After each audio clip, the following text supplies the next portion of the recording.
Hey guys, today is October 8th and I'm back in Jacksonville, Florida. I finished my thru hike on October 1st. So I thought I would do a video of just after the AT, going over like the big pieces of gear that I used and just doing kind of a general overview of what I liked, what I didn't like, what I might change. So yeah, here we go. I'll start off with the big three first. I'll start off with my tent. I used the Tarp Tent Rainbow. I love this thing.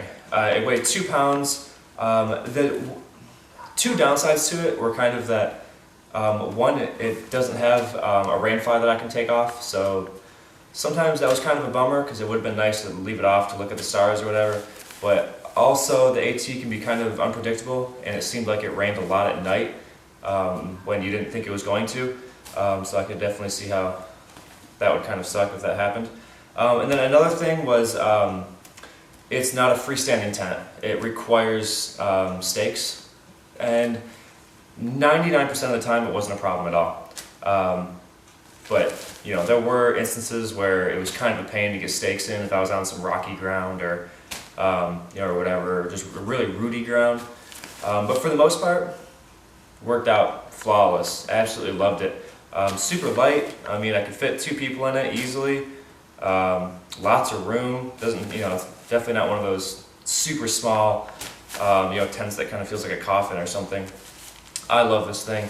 So yeah, definitely check out Henry Shire's and all of his tents. I'm sure they're all amazing. Next was my backpack. Gossamer Gear Mariposa. I like this thing. I liked it. I didn't love it. It is really light though. It was, I mean, I think it weighs like a pound and 3/4 or something, just the backpack. So it is really light, so it helps keep my base pack weight down. But one of the problems I ran into was if I was fully loaded with, you know, all my gear and then water and say 5 days of food, it was pushing it for this backpack. I thought it was pretty uncomfortable. It just doesn't have the support to really carry that kind of weight. You know, around the 30-pound mark, and this thing is topped out. But I mean, all in all, I mean, it worked great. A few downsides to it though that I think, there's not a whole lot of pockets. So there's a pocket over here where I would always keep my tent in, this big pocket, and then there's a pocket on the side for water bottles. And I'm going to do more detailed reviews of like each piece of gear, but this is just kind of an overview, so I'm just going to kind of run over it real quick. But yeah, not a lot of pockets, so it kind of seemed like this big mesh pouch here in the front pretty much just kind of became like an everything pouch. It was just always just loaded to the max. This is where I would just shove, you know, everything. So it did look kind of goofy, but you know, whatever. But all in all, yeah, I think it worked great. It was really light, but if I had to do it all over again, I don't know. I might go with something different. It's kind of hard to say. I guess I'm kind of indifferent. Last of the big three is my sleeping bag. So if you remember in my initial gear video, I had a down quilt that I made, and which I loved. It was awesome, but it just didn't cut it in the cold weather. So I actually had this sent to me, which is my 15-degree Marmot Helium.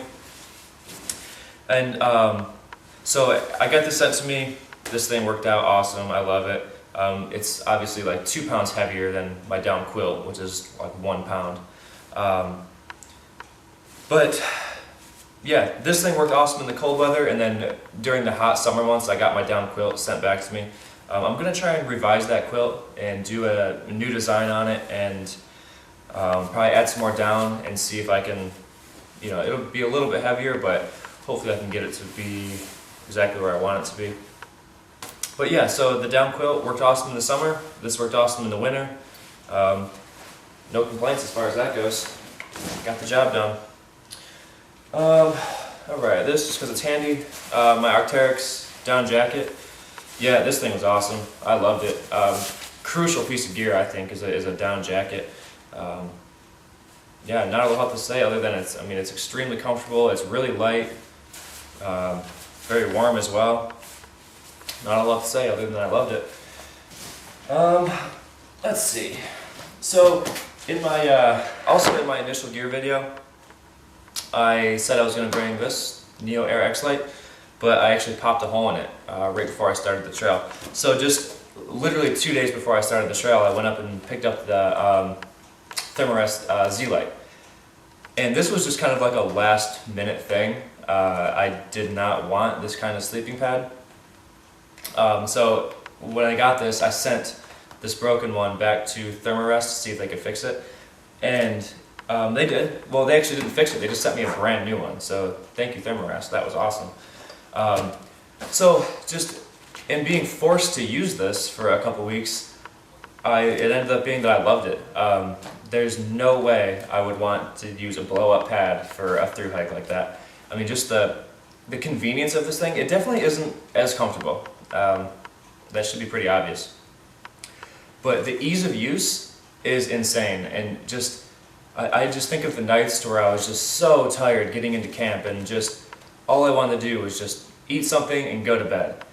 I would not want to spend, 5 minutes plus blowing this thing up and getting on it, and in the morning having to, press it down and fold it up. Whereas this thing is just, boom, done. And in the morning, you just fold it up, throw it on top of your pack, and away you go.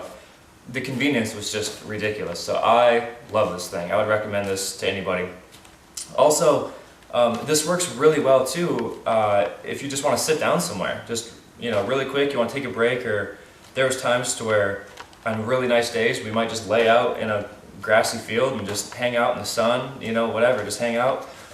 Whip this out, it was awesome, and I don't know what I would have done without it. So yeah, 10 out of 10 for this thing. I love it.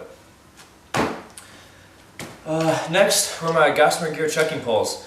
I love these things as well. They held up extremely well. I did break one, but it's not the pole's fault whatsoever. I was walking through a river, and I slipped on a rock, and I just lost my balance, and I just came down on it, and I landed on it. And so I just shattered it. But the one that I didn't break, this thing lasted the whole AT. Everything works awesome.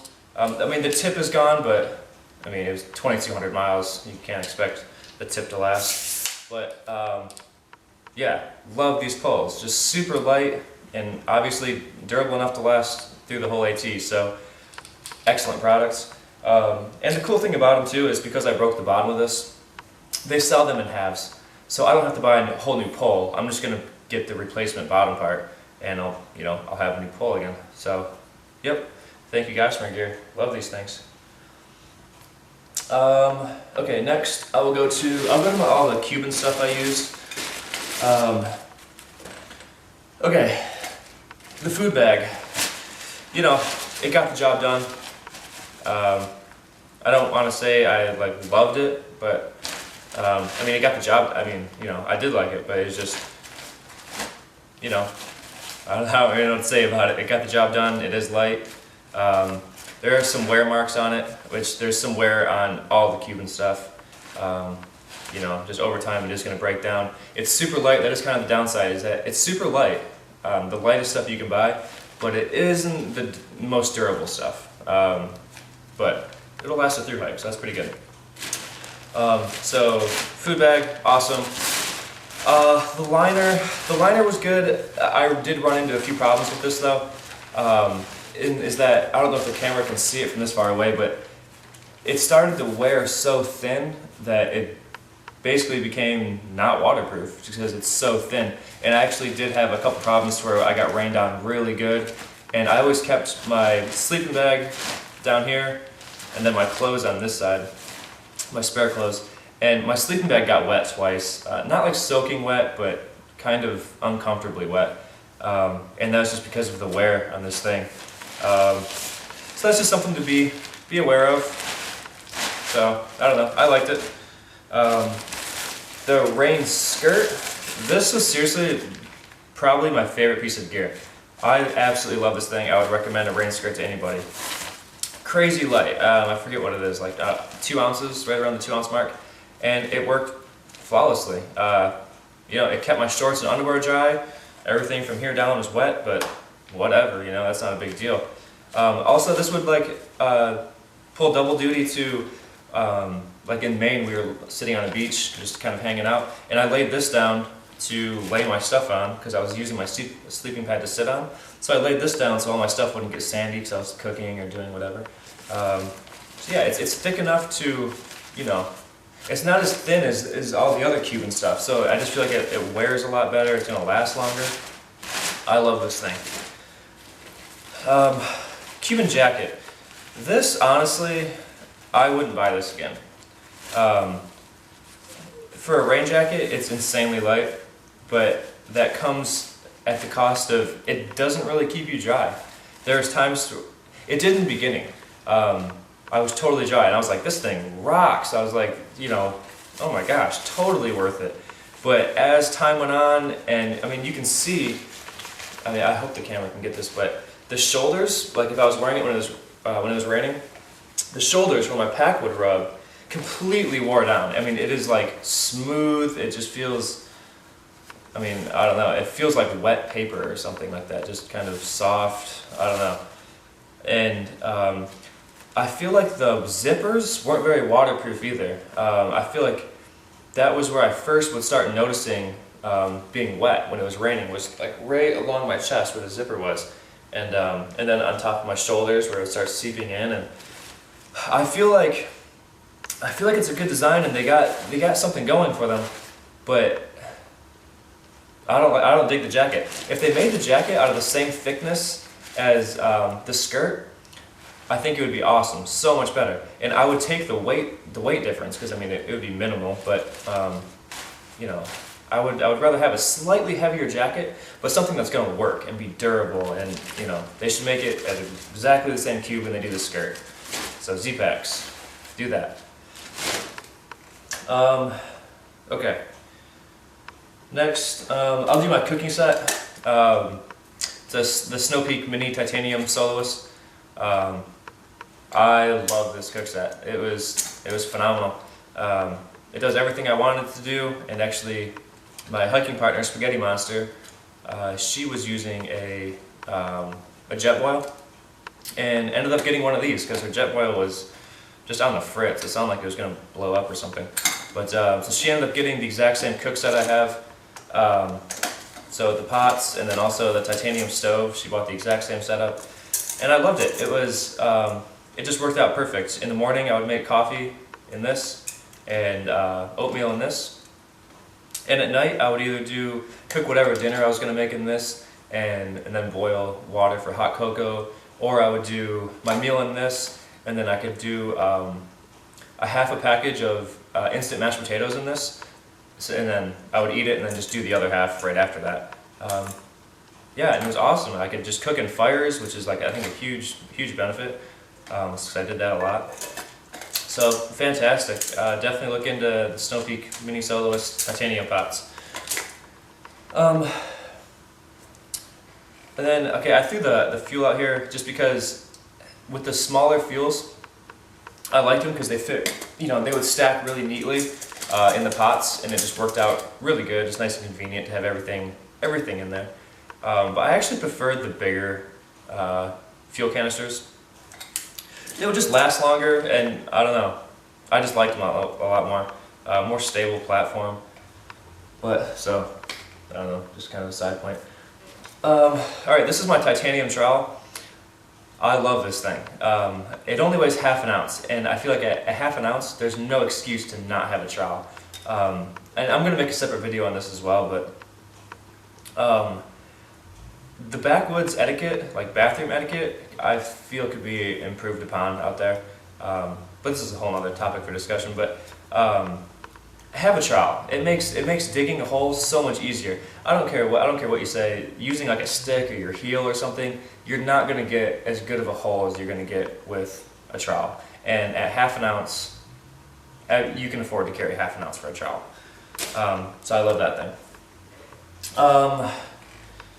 My black diamond headlamp. What's this called? Oh, this is called the Revolt. I like this thing a lot.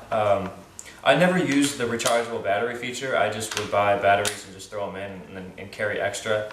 Yeah, I mean, definitely got the job done. Definitely bright enough for the trail, for night hiking. Just make sure you have extra batteries, because there were some times to where it was like the red light was blinking and I knew I was about to run out, and I had to get to camp quick because I didn't have any extras. So yeah, just a kind of an obvious tip, but always carry extra batteries, because it's it's gonna be a bummer if you run out. Oh yeah, this is my Cuben fiber pack cover. Loved it, got the job done. Dig it. Okay, so my battery died, so I had to switch them out. But I left off talking about the Sawyer Squeeze Mini. And this was a great filter.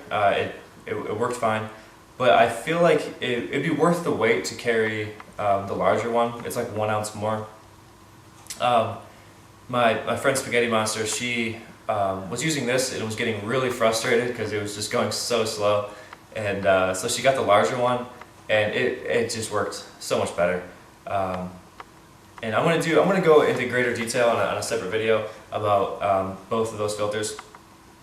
But I don't know, personally I think it probably would be worth the wait, the 1 extra ounce, because it's just a daily chore, kind of like an annoying daily chore that you have to do every day, multiple times a day.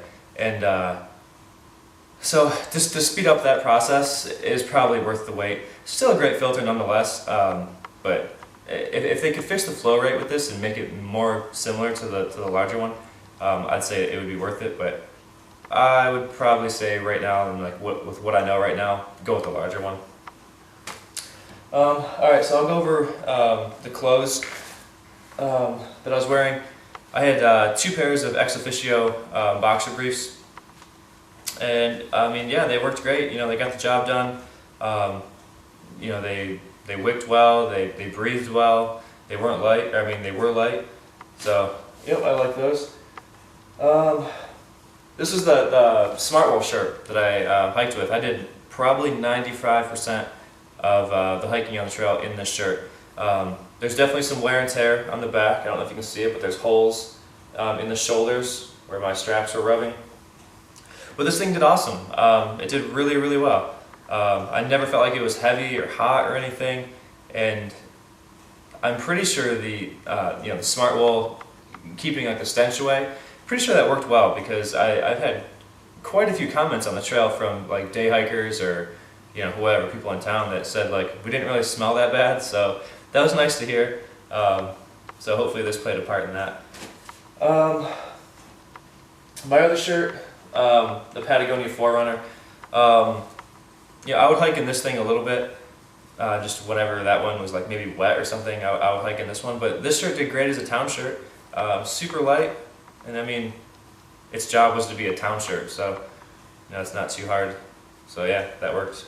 Got the job done. My thermals, these are just, I don't even know what brand they are. They're just kind of like some cheap thermals. They worked well. Definitely bring some if you're planning on doing the trail. And then this is a Patagonia long sleeve. I love this thing. This is probably my favorite piece of clothing. This has been on every single trip I've ever done. It's been to Sweden, it's been all over Michigan, Florida, and it saw every single mile of the AT. So it's a Patagonia Kathleen 3. And it just works well for me. I've had this thing for a long time, and it's not stretched out. And it just, it's warm enough to keep you warm. And then, if it's not quite warm enough, you throw on a down jacket and, you're good to go. So, I knew this for a long time, but this thing is awesome. Loved it. Let's see, a couple other things. In my initial gear video, I had a pair of pants that I started with. Ditch those, don't need those. And then water. I started off with 2 Smart Water Bottle 1 liters. So what ended up happening was, I lost one of those water bottles before I even started the trail. Like on the bus from Jacksonville to Georgia, where the trail starts, I lost one. So I started the trail with 1 liter water bottle. Oh, but I also had this. So at least I I could carry dirty water. 3-liter platypus. I carried this the entire way. Definitely came in handy. Sometimes you got to camel up, and you know, having the capacity is really nice. But so I lost one, and I started off with just one 1-liter water bottle, and that's actually what I used for the entire trail. Was a 1-liter bottle. And as far as filtering with the Sawyer goes, for the first like half of the trail, probably over half of the trail, I would use either the Sawyer bags and then they would break, and then I'd go to like a platypus bag and it would break, or the threading wouldn't be right and it'd be you know, squirting out up here, and honestly kind of a pain in the ass. And so is what I ended up using, because I saw someone else using it, was a smart water bottle. So I have one bottle where I would just keep this on. I'd fill it with dirty water, screw this on, and then just use the bottle to filter into my clean one. And that worked great, because the bottle doesn't break. It doesn't, I mean, you'd be surprised how quickly some of those bags would break, and it was just getting really annoying buying new ones, and I don't know, it was just really annoying. So that is the method I would use. It's not quite as fast though. I feel like using a bag is faster because you can keep constant pressure on the water and just roll it down. But I mean, I feel like it's not that much slower, and it's worth it because you're not buying new bags all the time, and that was just a hassle. Yeah, I guess that's it. That was like, you know, the main stuff I carried. If you have any questions or anything, or you want to know anything else about the gear, I will be coming out with specific videos for pretty much every single piece of gear, and then as well as new gear I'm going to be buying. I'm going to be testing and reviewing. So I'm going to be doing the PCT in 2016. So stay tuned for new videos as far as all that kind of stuff goes. And yeah, I just want to say thanks again to everyone for watching and following along and commenting. It really meant a lot, and it was keeping me going and definitely helping me stay motivated to make the videos. So yeah, thanks again, and happy trails. See ya.